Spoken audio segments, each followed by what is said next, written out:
Welcome to It Just Got Real TV. We have Chicali co-host on the show today. Real. Real. It's about to get real right here in Reno, Nevada. And we're going to be talking about our youth this evening. So, Chicali, I'm going to give you the floor and let you kind of dive right into the topic. And, because we are really struggling right now with our youth in all kinds of areas. So, the whole topic youth, the conversation youth, is very dramatic, but also a serious one, right? Because we're talking about young lives, children, kids that unfortunately have to pay the price for knowing very little.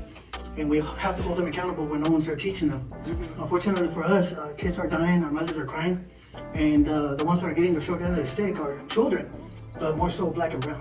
right. And so incarceration is a problem. Right. And of course, people who break the law get arrested. There's supposed to be a due process. Right. And when it comes to our children, our people alone, it don't have to be children, but since the topic is youth, a lot of them are ignorant and don't know the process. Unfortunately, don't get the presentation they need. And as a result of that, not only do they end up behind bars under the age of 18, but unfortunately, depending on the crime, they end up behind prison. See, when you're a young adult or a youth, you go to juvenile hall. Yeah. But if you get charged for a particular crime, say you're in a gang, or you get stereotyped to be in a gang, and for whatever reason you go to court and they justify the fact that you are. In a state like Nevada, they justify the fact that you are an adult. They sentence you as an adult. Now you're behind bars, you're behind prison. You're no longer in juvenile Right. hall. You're no longer in the juvenile jail. So that becomes a huge problem, right? And so statistically, when I was working for the nonprofit gang, Guiding a New Generation, where I was hired and brought in as a consultant to work with the police department, with the FBI and organizations like that, it was interesting because, those numbers of youth that get incarcerated are really high. We're talking 1,900, 2,000 a year. Now we're talking youth anywhere from the ages of 18 and under. Yeah. And so you can just imagine how painful that is. And so if you want to dive into another question, we can go ahead and continue. But that's the breaking ground. That's the floor right there. Well, I think, just being honest with you, that a lot of the youth problems are starting from gang violence. And I feel that a lot of the youth problems are coming because they don't, like the father's already gone or incarcerated or deceased. They really don't have anybody that they can talk to. So they're going out in these streets, and the streets are showing them more love than what they're getting at home, which they're embracing because that's all they really have. And that's, those are facts. That's the truth. And it's sad. It's a cold reality. But unfortunately, those aren't excuses that are going to lessen or decrease whatever sentence in terms of crimes that occur or that you're involved in, or whatever charges that they're going to come at you with. And so, very true. A lot of people come from broken homes. And I hear when you said, when they don't get love, especially the kind of love they need at home, they're going to find it somewhere else. I'm a perfect example of that. And that's not to say that a single parent household doesn't have enough love or what it takes to raise a family. Look at Barack Obama. But, some of us, even though we come from parents like myself, even though my parents had to work 2 jobs and I'm an immigrant and, sometimes someone like me needed a little more attention and affection. Yeah, I found what I lacked at home in the streets. And so I replaced the family that I needed in the corner.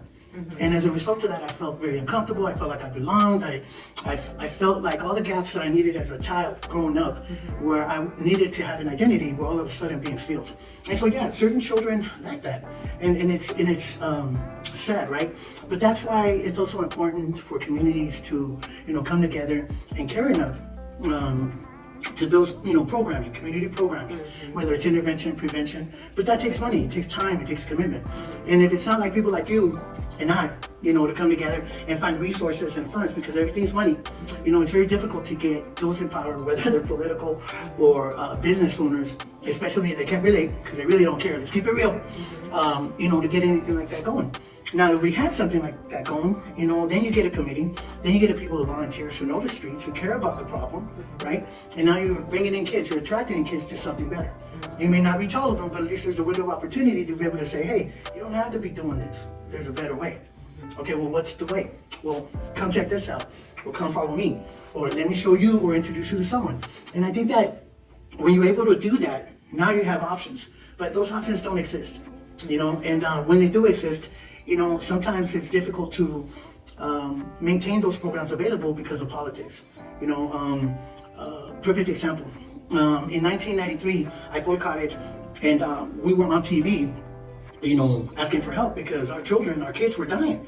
And you had the chief of police back then calling our people animals. And I was like, whoa, where did that come from? So that kind of hurt. And now you're talking about people in power that don't understand our customs, our ways, let alone, the ground we walk on.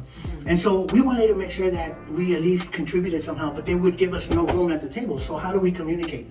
How do we talk? Right? And so that's when we learned to become activists, to become advocates, because, there's a better way of handling and doing things as opposed to getting mad and rioting in a negative way, right? Correct. The minute you start talking like you and I are talking, now you're not complaining, but you're speaking facts, and you're pointing the finger in a way that's, factual, but you're getting the attention of the people that need to hear this, right? And so now you're becoming an activist. Now you've got the media involved. Right. And that's why your program, and that's why, bro, what you do is important, because without that bridge, it's hard to get our concerns out. Right. So what do you say to those kids that are out there that are jumping in their grandmother's space, jumping in their mother's space, because the father is absent, and, the mother, doesn't know which way to go and don't have any resources? Well, first of all, there's no need for disrespect. Respect is everything to me, and I know you're old school too. I don't care if you're a kid who's got trouble, issues, someone's got to teach that individual respect. If that kid has lost respect, then, it's going to be difficult for that kid to get anywhere or obtain any sort of, faith or hope with anything, because he's already too angry. If he's disrespecting grandma, he's not going to disrespect a counselor or someone who cares for him. And so we have to make sure that, kids who are being disrespectful, first of all, somehow understand that respect is everything. I don't care how you teach that kid that, because if you're the grandma or the mother, I would prefer for you to teach that kid respect than for that kid to not get respect and go out into the street and maybe learn respect the hard way. That's why people die, see? You go out there and disrespect somebody, it might be the last person you're disrespecting, and you might not make it home. Just got real. Okay. Yeah, just got real. For those of you that are just tuning in, we have Chicali, Pearl J. It's Just Got Real TV.